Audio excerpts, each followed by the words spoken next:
Bino mga kaibigan, sa mga ito na ating palantunan, tayo po ay pinaunlakan ng beauty ng Malacanang.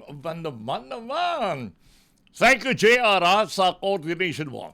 Nasa kabilang communication natin sa Zoom, si Yusek Claire Castro, mga kaibigan, Presidential Communications Office. Welcome po sa ating planto ng Kasanggabo ng Hit sa pamamagitan po ng Abante Radio Television at ng Billionaire News Channel. Welcome, Yusek. Magandang umaga po. Yes, good morning Sir Ray. Good morning sa lahat na sumusubaybay sa inyong programa. Magandang umaga po sa inyong lahat. Opo, despite of your hectic schedules po, ay napagbigay niyo yung ating palatuntunan. Thank you, Yusek, for that. It's my pleasure po. Karangalan ko po. Yusek, to start with, sa kabila po ng patuloy na pagtaas po ng presyo ng langis, nabanggit po ata ng palasyo na nanindigan ng palasyo na hindi critical ang sitwasyon upang magdeklara po ng State of the Nation Emergency. Opo. Kasi po, Sir Ray, nakausap din po natin si Sec Sharon Garit ng DOE. Na pag sinabi natin critical, dalawa lang po yan presyo, supply. Sa ngayon po kasi yung supply ay nananatili po na tama po, na okay pa po ang ating supply. At pati po ang PNOC, patuloy din po na bumibili. Meron po silang bibili ng 1 to 2 million barrels po ng fuel, crudo, para po if ever na mahirapan ang mga private companies, meron po tayong buffer stock. So, siguro ang critical po ngayon ay presyo. Alam naman natin kapag yung sa, kumbaga, sa law on supply and demand, kapag marami ang nangangailangan at konti ang supply, medyo tumataas talaga yung presyo. Hindi lang po ito sa Pilipinas, pandaigdigan po ang naging epekto dito sa naging sigalot, no, sa Middle East. So sa ngayon po, ang sabi po ni Secretary Garin, hanggang April ay hindi naman po critical ang supply ng produktong petrolyo sa atin. So kaya hindi pa po dapat na magkaroon ng takot ang ating mga kababayan patungkol po dito. Alright. Madagdag ko na lang po, Yusek Clear, doon sa nabanggit po natin na buffer, common knowledge po sa mga balita, na ang inventory po talaga, meron po tayong more than a month. Yung iba, ang description na 1.5 month, ang iba 2 months. Pero dito po sa buffer nito, dito sa inventory nito, ay hindi po natin nakikita at naobserban. Katunayan po, hindi mapigilan po mga gasoline stations doon sa pagtaas at pag-a-adjust po ng presyuhan. In fact, inihinala po yung ilang mga nagsarang gasoline stations na hoarding at naghihintay ng akyat pa ng presyo bago nila sabihin enough ang kanilang supply po.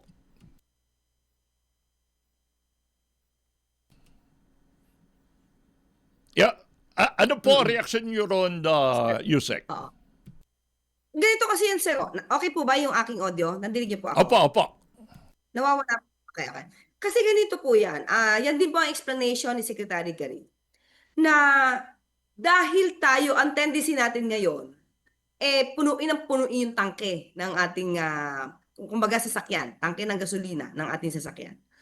Na dati hindi natin ginagawa Kumbaga, yung inventory nito, nung sinabing 60 days, ito yung normal lang na gamit. Pero ngayon, pansinin niyo po, kapag alam nila magtataas, pila-pila po ang mga sasakyan na hindi naman normal noon, nung hindi pa nagkakaroon ng sigalot sa Middle East.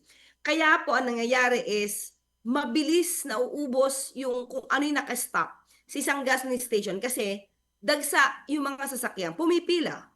Na, kumbaga, sabi nga ni Secretary Garin, hindi naman to kailangan tayong matakot dahil ang supply po ay na-maintain naman po. Yung supply ng petrolyong, produktong petrolyo ay na-maintain naman po ng ating gobyerno. But because nagpa-panic buying ang mga karamihan sa atin na dapat hindi, yan po yung nagiging epekto. Parang tuloy nagkakaroon ng kakulangan yung supply. Kasi talagang, sabi nga ni Secretary Garin, yung tangke sa isang gasoline station, may limitasyon yan. Pag naubos po talaga yan, most probably, sa susunod na supply na lang ulit yan.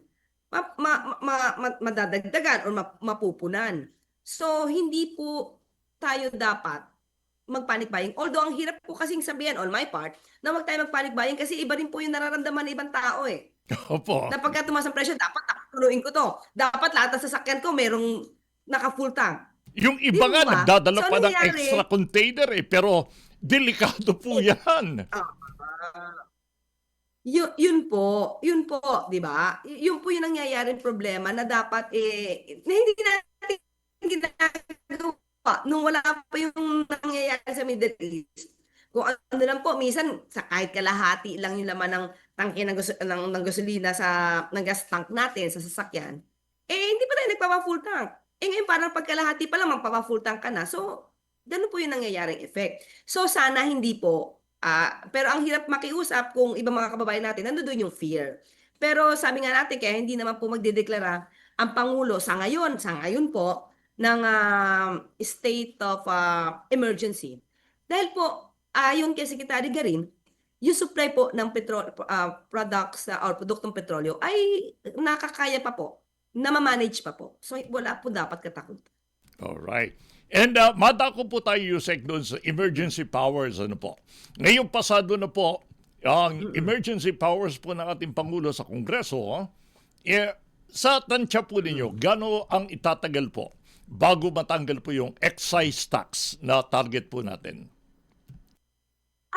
Madali po ito. Minamadali po, inaaral pa rin po ngayon kasi ang rekomendasyon po ay manggagaling sa Development Budget Coordination Committee. So, sa ngayon lang po, inaaral po yan at sinasabi rin po ni Secretary Garin, talaga pong kailangan balansehin kung ano ang ibabawas, full ba, reduction lang. So, kailangan balanse po kasi para hindi rin po maapektuhan yung supposed to be na tax na sana makakatulong din sa gobyerno para sa pang-ayuda sa ating mga kababayan. So, hindi po magtatagal to dahil ang Pangulo po mismo ang nag-request para magkaroon ng emergency power para po magkaroon ng authority kung mabawasan, matanggal ang excise tax sa mga petrolyong product ng petrolyo. Yan. Mahalaga po, Yusek, ang binanggit yung yan, para magkaroon po ng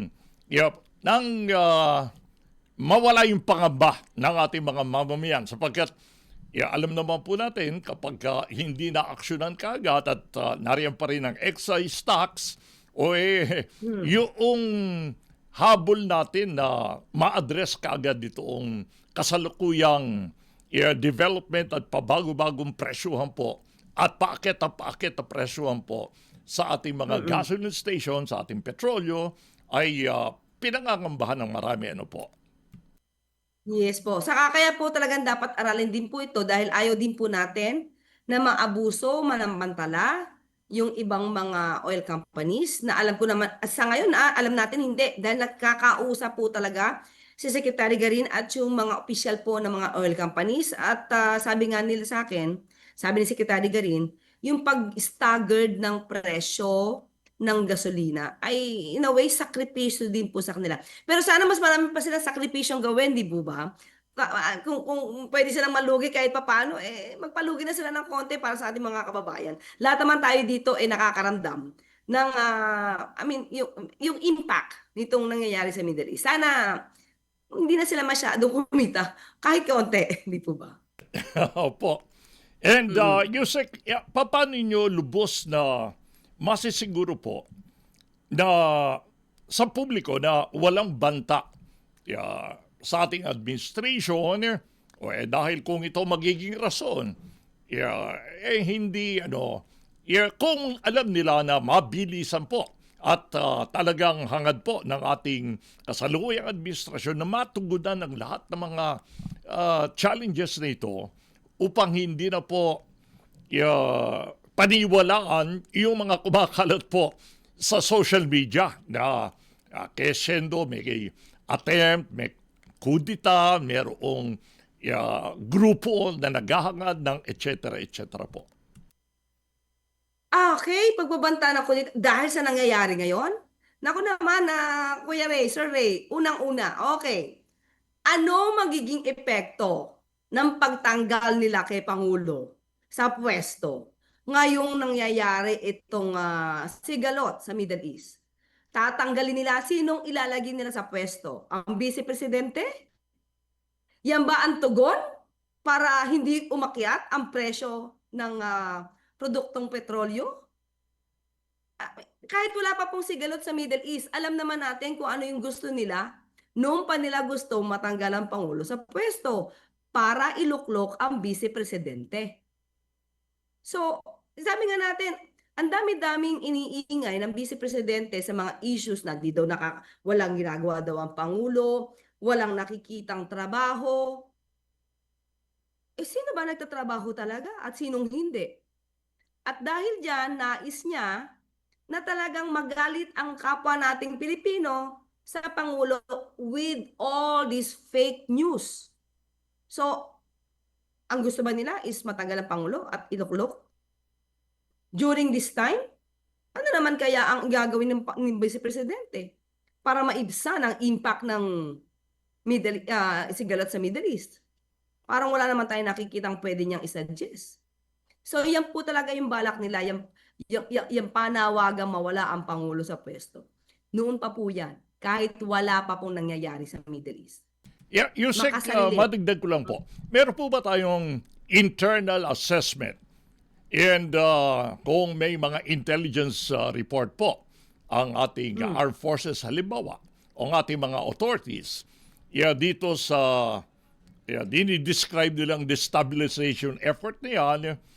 And if ever, ano po yung paliwanag natin doon sa mga razor wire na nakikita ro po sa paligid ng Malacanang? Okay, tinanong po natin si Rear Admiral Abayon patungkol po dito. Kasi sa amin dito sa Malacanang compound, hindi po talaga yan naging issue. So, nung may nagtanong po sa akin na taga MPC, bakit may mga, kumbaga may nakatalaga mga kapulisan dito and everything. So, mismo, ang PMS, nung tinanong namin, hindi nila alam yung issue na sinasabi na banta ng kudita. Kasi, ganito lang yan, Sir Rey, eh. Yung day na yan, nasabi nila parang may pagbanta ng kudita. Ang Pangulo po, umalis at pumunta sa Cebu, maghapon nagtrabaho sa Cebu. At nandun din po kami. Kaya nga nagtataka kami dito sa chismis ng kudita. At tingin ko, yan talaga yung pinapakalat ng mga obstructionists at mga destabilizers na to. Para mawindang na naman ang mga kababayan natin, mag-isip na naman. Pero ito po ay usual na proseso po for the readiness ng mga personnel and units. Yan po ang paliwanag ni Rear Admiral Abayon. So, ito lagi ang gustong iparating eh. Sabi nga natin, itong mga obstructionists and destabilizers, walang ginawa kundi manggulo sa trabaho ng gobyerno. At ngayon, sasabihin nila, o tingnan nyo ang ekonomiya, bumabaksak. When in fact, sila ang isa sa factor. No? They are one of the factors, no, na nagiging cause kung bakit naaapektuhan ang ating ekonomiya sa kanilang ingay, sa kanilang mga fake news, sa kanilang pagdi-destabilize. Yun lang naman yun eh. Kung tahimik sila at nakikipagtulungan sila sa gobyerno, nakikipagtulungan sila sa Pangulo, at wala silang ginagawang fake news, hindi ganitong epekto sa atin. Sobra talaga silang gumawa. Gusto na talaga masira ang pamamahala ng gobyerno. Pero anyway, ang Pangulo hindi naman sila pinapansin. Trabaho lang ng trabaho po ang Pangulo. Opo. And kung sa bagay, naobserbahan po natin yan, almost everyday po, nasa event ang ating Pangulo at sinasaksi niya mga developments tulad din po noong pinuntay niya kahapon doon sa payout ng mga suporta po sa mga tricycle drivers. Ano po. Yusek, since Opo. ito po ay common na observation sa mga palengke, presyo po nagtaasan. Ano daw po ang take ng Malacanang sa panawagan po ng simpleng mga manggagawa na taasan din po ang kanilang sahod?